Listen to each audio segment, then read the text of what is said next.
Je vous ai pas parlé de mes mémés. J'ai deux mémés, j'ai grand-mère et j'ai Amé.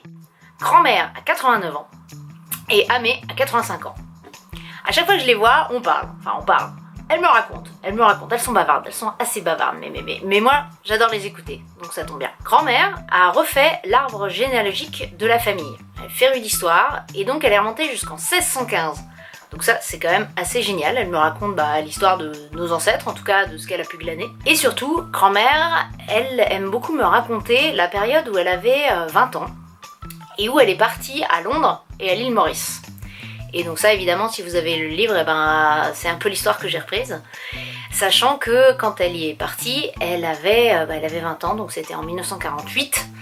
Et là-dedans, dans ce qu'elle me raconte, il y a des souvenirs de Londres de cette époque et c'est vraiment fascinant. Amé me raconte ses souvenirs de la guerre. À l'époque, elle était enfant, elle avait entre 8 et 12 ans, mais elle me raconte énormément d'anecdotes qui datent de cette période-là.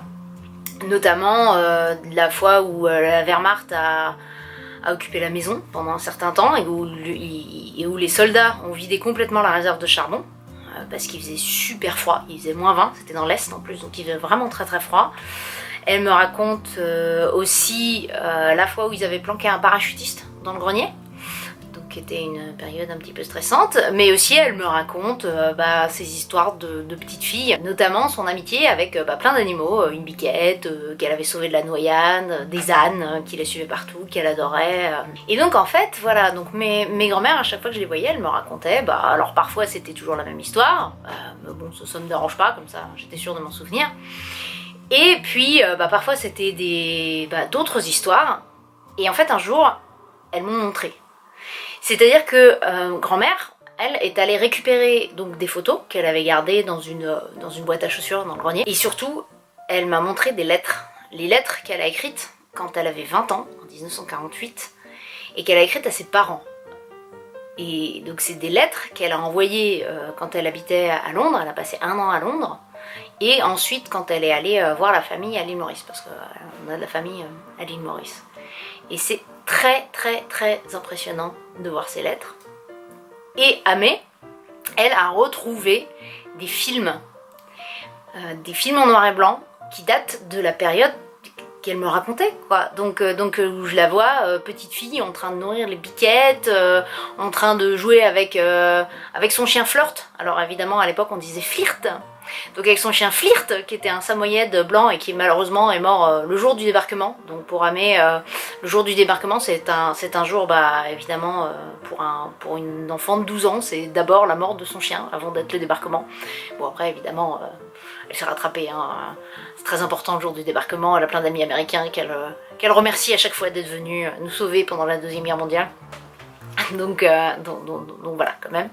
Et donc en fait, vraiment, quand elles ont partagé ça avec moi, leurs souvenirs ont pris une autre dimension en fait.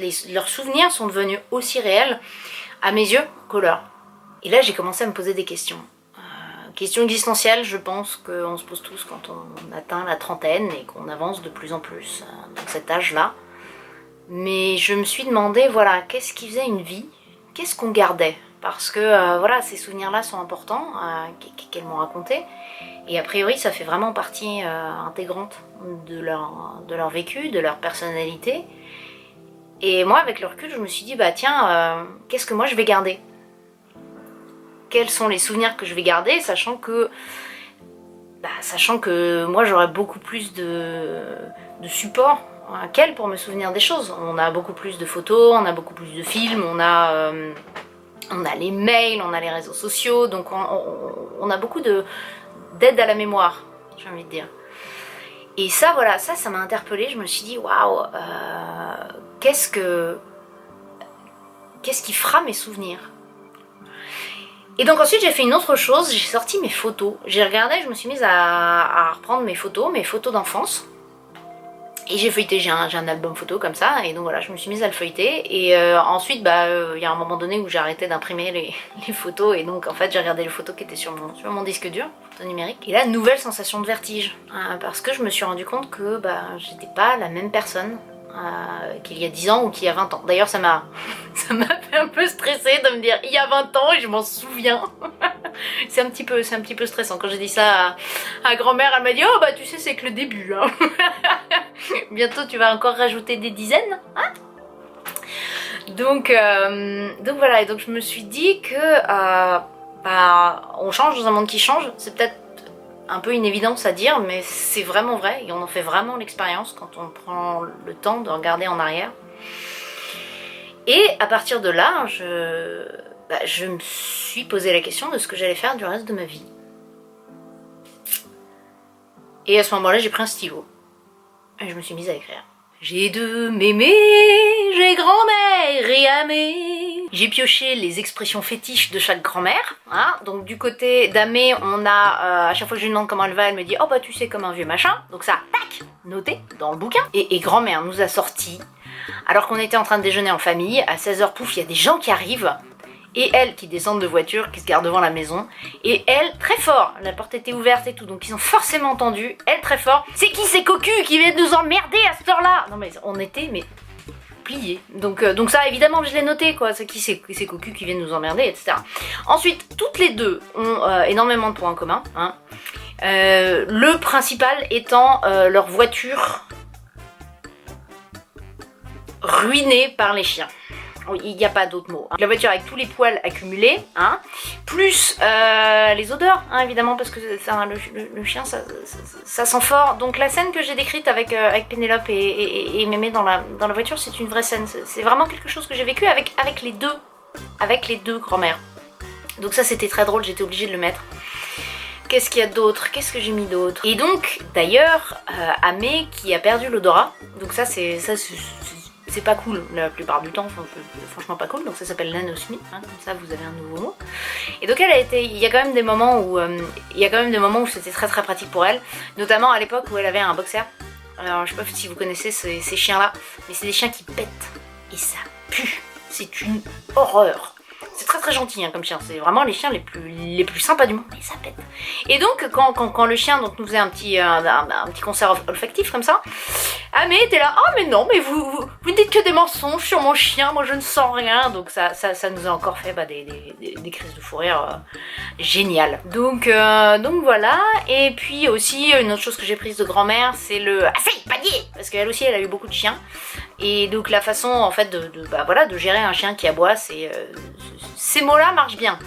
Assez panier. À un moment donné, dans l'écriture, je me suis dit, oulala, je vais peut-être un peu loin, j'espère que ça va pas les vexer. Et donc ce que j'ai fait, c'est que je leur ai envoyé au fur et à mesure tous les chapitres, au fur et à mesure que je les écrivais. Donc comme ça, j'étais sûre que s'il y avait vraiment un gros veto, elle me l'aurait dit.